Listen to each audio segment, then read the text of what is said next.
पश्चिमी चंपारण में भारत नेपाल सीमा के तराई क्षेत्र में आदिवासी बहुल आबादी के लिए सतत जीविकोपार्जन की परियोजना शुरू की गई है। इससे इन्हें आर्थिक रूप से आत्मनिर्भर होने में मदद मिलेगी। देखिए बेतिया से आशीष कुमार की ये रिपोर्ट।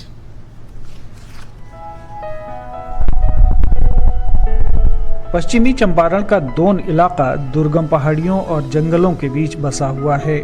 यहाँ थारू जनजाति के लोग निवास करते हैं। पारंपरिक रूप से ये जंगलों की उपज से अपनी जीविका चलाते हैं और थोड़ी बहुत खेती करते हैं। प्राकृतिक संसाधनों पर आश्रित रहने के कारण इनकी आर्थिक स्थिति बहुत अच्छी नहीं है। आजादी के बाद पहली बार इस दुर्गम इलाके में नाबार्ड के जरिए 10 गांवों के करीब 500 परिवारों को सतत जीविकोपार्जन परियोजना से जोड़ा गया है, ताकि थरूहट के थारू जनजाति बहुल इलाकों में रोजगार के अवसर बढ़ें और लोगों को आर्थिक रूप से आत्मनिर्भर बनाया जा सके।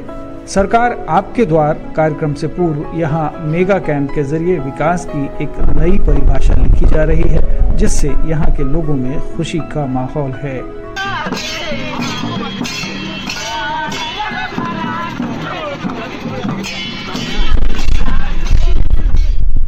नवाड तरफ से हमार के बकरी पालन मिलल बा। बकरी पाले के घर बना के मिलल बा आ सब सुविधा मिलल बा। बकरी कुनी के रहे के कितना बकरी? 10-11 गो। इससे पहले मजदूरी करत रही, खेत बाड़ी में जात रही मजदूरी करे। तो अब मने अब एकरे में अब हमार कारोबार लागल रही है, कनिए के खिया पिया चारा के। दोन क्षेत्र के 10 गांवों के लोगों को नाबार्ड की मदद से मधुमक्खी पालन, बकरी पालन, सुअर पालन और नींबू तथा आम की बागवानी का प्रशिक्षण भी दिया जा रहा है। नाबार्ड के मुख्य महाप्रबंधक डॉक्टर सुनील कुमार का कहना है कि इस सुदूरवर्ती इलाके में लोगों को सरकारी योजनाओं का लाभ दिया जा रहा है, ताकि रोजगार के लिए इन्हें कहीं भटकना न पड़े। इसमें आदिवासी परिवारों को विकास के लिए उन्हें एक सस्टेनेबल लाइवलीहुड प्रदान करने के लिए एक कार्यक्रम यह चलाया जा रहा है। इसमें 500 परिवारों का चयन किया गया है और इन 500 परिवारों को लाइवलीहुड के अलग अलग साधन उपलब्ध कराए जाएंगे। इन सभी इकोनॉमिक एक्टिविटीज़ के माध्यम से यह प्रयास किया जा रहा है कि एक आदिवासी परिवार के आय में वृद्धि हो।